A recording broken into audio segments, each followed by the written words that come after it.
she's sort of the ultimate go-getter. I think she's the kind of girl that everyone aspires to be. She's always helping people. She puts everyone before herself. She's very intelligent. She does well in school. She has a lot of goals and aspirations.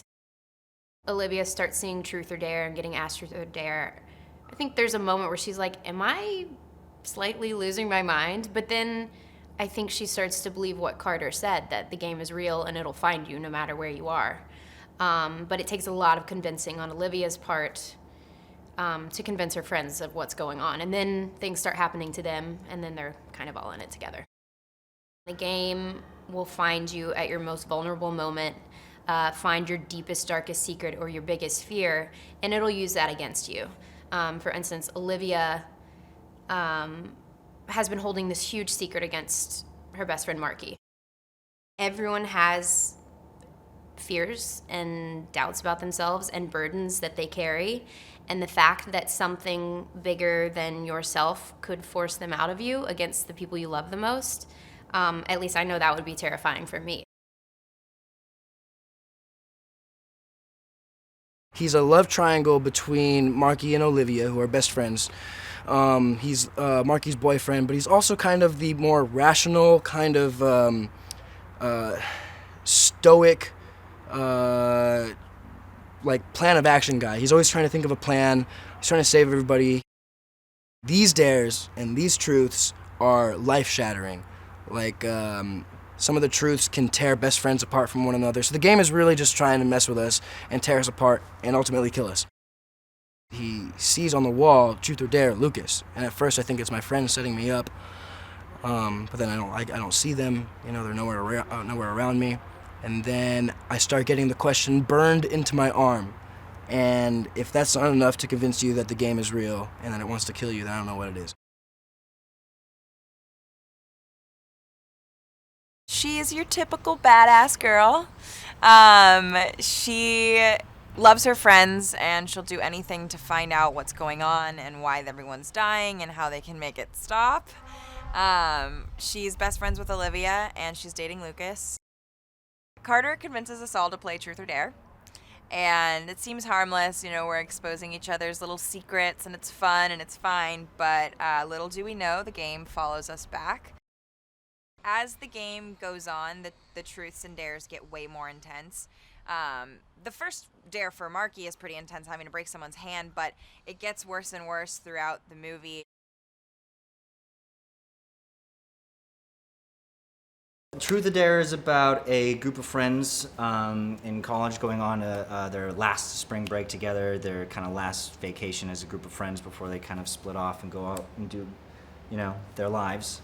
And they come across this guy, Carter, who convinces them to play a game of Truth or Dare that eventually starts to haunt them and force them to reveal their deepest truths and do the deadliest of dares. They have a really good chemistry all together as a group, so I think you're going to really enjoy watching them go through all this together, and probably not like me very much, because I'm the guy who kind of breaks them all apart.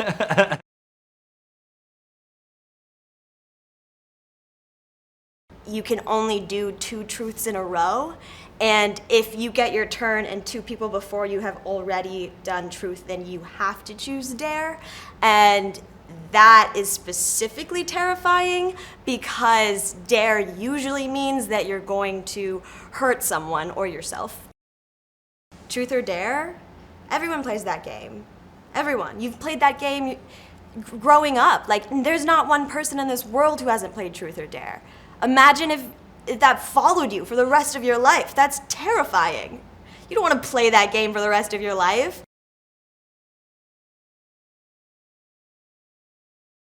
Everybody in the group realizes the game is real at different times. So my character is not a believer. He's very cynical, he's practical, he's a med school student.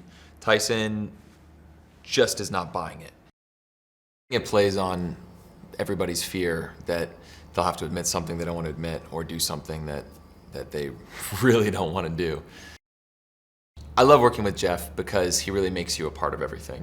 He will show you playback on the monitor if you're not hitting something technically, or he wants you to understand the scope of the shot. And I think for myself, because I've always been interested in directing and producing as well, it's really nice to work with someone who feels quite collaborative and lets you be a part of everything.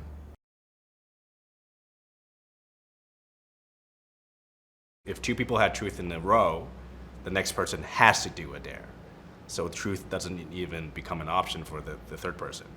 So it becomes, the stakes become higher because it's like we all want to just pick truth because it keeps us out of harm's way, and answering is quite easy. But there's a physical aspect to that, and sometimes they're like near impossible. Most of his truths center around him coming out to his dad, and that was a challenge for him because it's a secret that he's been keeping from his dad, and he hoped that he never had to, confront his dad. And like throughout the whole movie, he's trying to avoid it, and this game forces him to confront it. Truth or Dare is about a group of friends who go to Mexico and get conned into playing a supernatural game of Truth or Dare. And when they come home, they realize that the game has followed them and that it's not going to stop until it exposes all their weaknesses and all their secrets. What makes the game work in our movie is sort of the driving question of the film, because suddenly our characters find themselves stuck in this supernatural game, and wherever they go, whatever they do, the game follows them, and they can be in some really compromising, awkward situations, and suddenly they're in the middle of a Truth or Dare game. So very quickly they determine we've got to figure out how this is happening and why it's happening. All the truths that are asked and the dares that are posed around the Olivia, Marky, Lucas love triangle, that's when it starts to become really personal, and I find that you really start to engage in what the characters are going through, and it's no longer just kind of a horror movie game of like what bad thing is going to happen next. Suddenly now you're really invested in these relationships. She tells them, look, the game followed us, it's happening, it's real, and one by one they start to see evidence of this, and they realize, she's telling the truth, that this is happening. The game has followed us home. The first person to come around is Tyler, because he gets his turn. And when you get your turn, you realize that this is not a hoax. So rarely do we have a chance to say how we really feel. So rarely are we given permission to do something that we shouldn't do. And we take that aspect of the game and then we add stakes. We say, not only do you get to do these things, not only do you get to say these things, but if you don't, you're going to die, right? So all of that kind of comes together into a perfect storm, which both creates, I think, a lot of wish fulfillment and a lot of really terrifying moments. When you're playing the game, you want to use a dare that makes people feel bad, but not impossible, because you have to do the dare if you get it. And so I really think the movie takes that notion of what actually happens in the game to the next level. What Jeff did, like the other great directors we've worked with, is the storytelling that comes in between the scares is A+, and that makes the scares really land. Truth or Dare opens with Olivia. She goes on vacation to Mexico, and she takes a group of friends to this mission to play Truth or Dare. And they begin playing the game, and they realize that this version of the game is possessed. And once you start playing, you can't stop.